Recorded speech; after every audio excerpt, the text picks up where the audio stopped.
windows, through the doors, into the solemn church, and scatter the congregation, into the school where the scholar is studying. This is an important war poem. This doesn't sound like it was written by someone who lived through war, just anybody who knows that war is horrible. I mean, I could have written it. If a ChatGPT could have written it. It's not personal enough. It's not connected. And I'm not connected to it. And I'm not connected to it because I hate history. I hate having to read about the same groups of people killing each other over and over for hundreds of years. And I hate poetry. And I especially hate discussing poetry in class because no matter what I come up with, they're always like, that's wrong. That's not what the author meant. Fail. Well, yeah. How do you know that you're right and I'm wrong? You can't know what the author meant. The author is dead.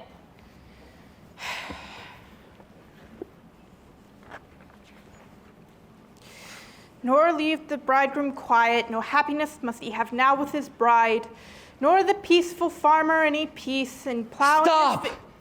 Enough! My words itch at your ears till you understand them. Who are you? Where did you come from? I exist as I am.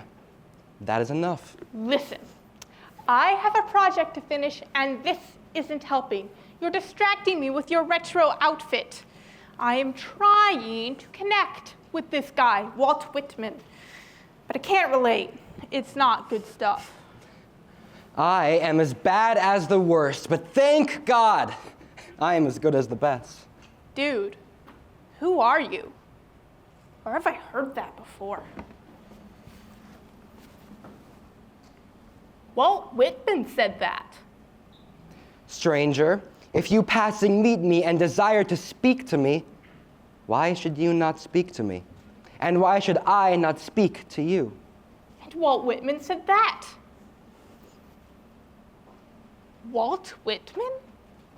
You invoked me with your ill will and lack of understanding of my poetry. Okay, but you have to admit that this individual poem wasn't your best. And lucky me, I was assigned it. Be curious, not judgmental. I am curious. It's just stuff like this doesn't cut it. We all know war is terrible. We all say war is terrible, and then we all go out and do it. And I think that war is sometimes necessary if you've been attacked, but that doesn't negate the fact that it's still terrible, even for the ones who started it. And instead of digging deep and admitting that, we all go around saying generic things about war that are watered down and cutesy. We don't read and write poetry because it's cute. We read and write poetry because we are members of the human race. And the human race is filled with passion. So, medicine, law, business, engineering, these are noble pursuits and necessary to sustain life. But poetry, beauty, romance, love, these are what we stay alive for. Well, yeah, but this particular poem doesn't have passion. It's just stating the obvious. War is bad. It's different when you're hearing it from a friend. Like, I have a Ukrainian friend who can't go home now, but they don't belong like they don't feel like they belong here either. Each of us inevitable. Each of us limitless. Each of us with his or her rights upon the earth. Sure doesn't feel like that. Feels like differences give people a reason to ostracize you, to wish you ill. Have you learned the lessons only of those who admired you and were tender with you? Have you not learned great lessons from those who braced themselves against you and disputed passage with you? I guess you could learn from it, but it still feels awful. I wouldn't mind avoiding personal attacks myself, but not all of us can. The earth is rude, silent, incomprehensible at first. Be not discouraged. Keep on. There are divine things well enveloped. I swear to you, there are divine things more beautiful than words can tell. Your words make more sense to me now, but you lived so long ago. How can your words have much relevance to us now? So much has changed. It's hard to explain. I'm not sure you'd be able to understand. Of course I understand. I don't have to be there to understand what you're going through because there are universal experiences we all go through. A writer can do nothing for men more necessary, satisfying, than just simply to reveal to them the infinite possibility of their own souls. My soul. Okay, that's sort of what I'm talking about. Poetry is a bit lofty when I just want to get through the day in one piece. But this planet is in shambles, and I have no idea what my future looks like. It's scary. The earth does not argue, is not pathetic, makes no arrangements, does not scream, haste, persuade, threaten, promise, makes no discriminations, has no conceivable failures, closes nothing, refuses nothing, shuts none out. All are created on the earth, so all are welcome on the earth. I get it. It's not the planet, but those of us on it. And the future is not looking too good for us.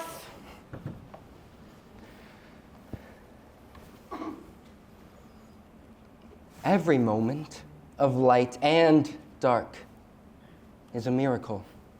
The darkness in this world doesn't feel like a miracle.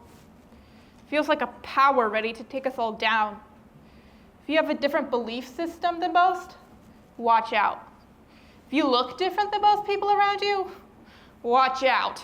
If you love differently, your rights as a citizen are in question. Women's rights are being stripped away in the courts.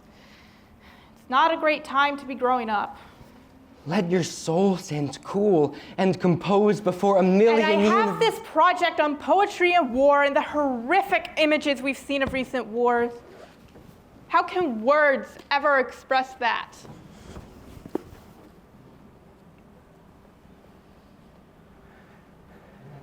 On I go.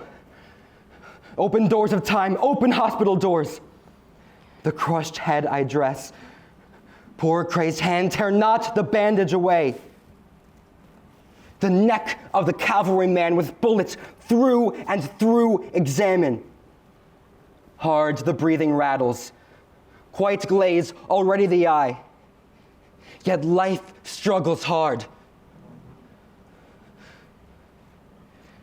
Come, sweet death. Be persuaded, O beautiful death. In mercy, come quickly.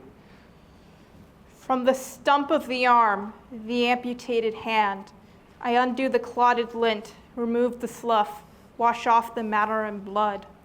Back on his pillow, the soldier bends with curved neck and side-falling head. His face is pale, his eyes are closed. He dares not look on the bloody stump, and has not yet looked on it. I am faithful. I do not give out. The fractured thigh, the knee, The wound in the abdomen. these and more I dress with impassive hand. Yet deep in my breast a fire, a burning flame. See, that's what I'm talking about. That's more personal. That's connected. It's not that I don't care about history, it's that I care about people. The poem I was assigned is about war. This poem is about people. I promise I don't hate history because I don't care about it. It's just, it makes me sad. I mean, history books are full of pain.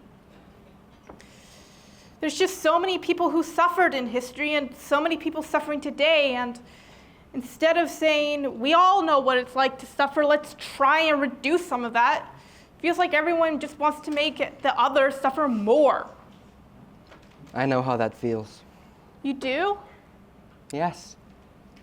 I watched countless Confederate soldiers die screaming for their mothers. Before I saw that, I would have never mourned for someone who died for slavery. But when I saw them and heard them, I was reminded all too well that each one of them was somebody's son.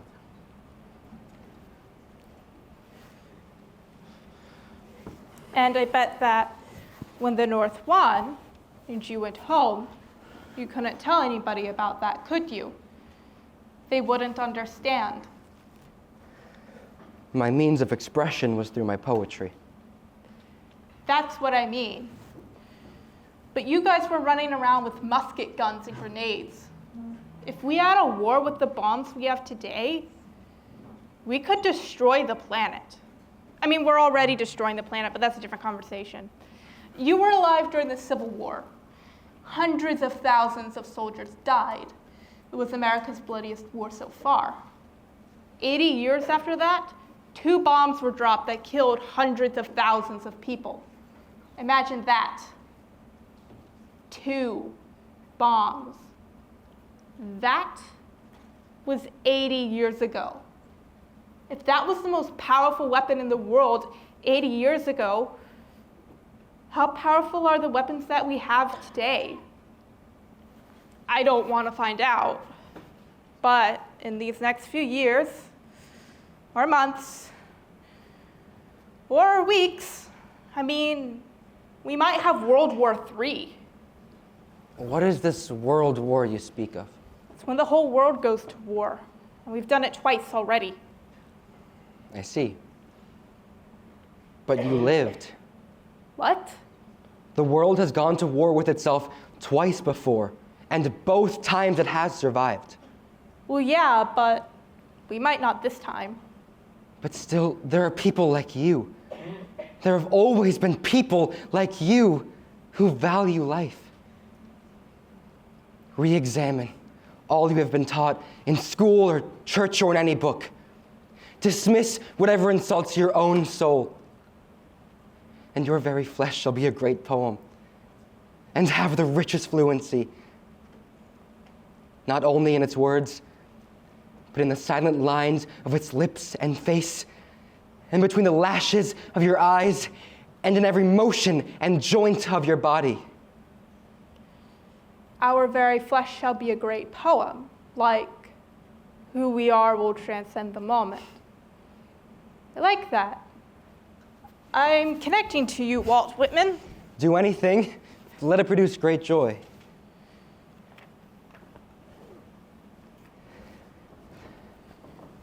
I am asking you to understand my words. My words can bring comfort. Yes, they bring affliction, but affliction is necessary. Suffering is inevitable, but so is hope. We tend to think that hope is weakness, that hope is passiveness. But hope is power. Hope is strength. The only way we can ensure a better future is if we embrace hope. Hope lives in the middle of any catastrophe. You just have to be brave enough to dig for it. Keep your face always towards the sunshine, and the shadows will fall behind you. People bring horror and hate and dissonance, but people also bring love to life. But how can you love life when you've experienced so much suffering? I love life because I have suffered, because I have seen the horror. I embrace horror, and so I cherish life. My intrinsic response to release myself from the horror were my poems. But over time, they have been dismissed as antiquated because you say that I don't relate to you. But I am human. That is enough similarity. Read my words again. Feel the meaning. Don't search for the meaning. Beat, beat, drums. Blow, bugles, blow. In through the windows, through the doors, burst like a ruthless force. Into the solemn church and scatter the congregation. Into the school where the scholar is studying. Leave not the bridegroom quiet, no happiness must he have now with his bride, nor the peaceful farmer any peace. In gathering in his grain and plowing his field, how fierce you whir and pound you drums, how shrill you bugles blow.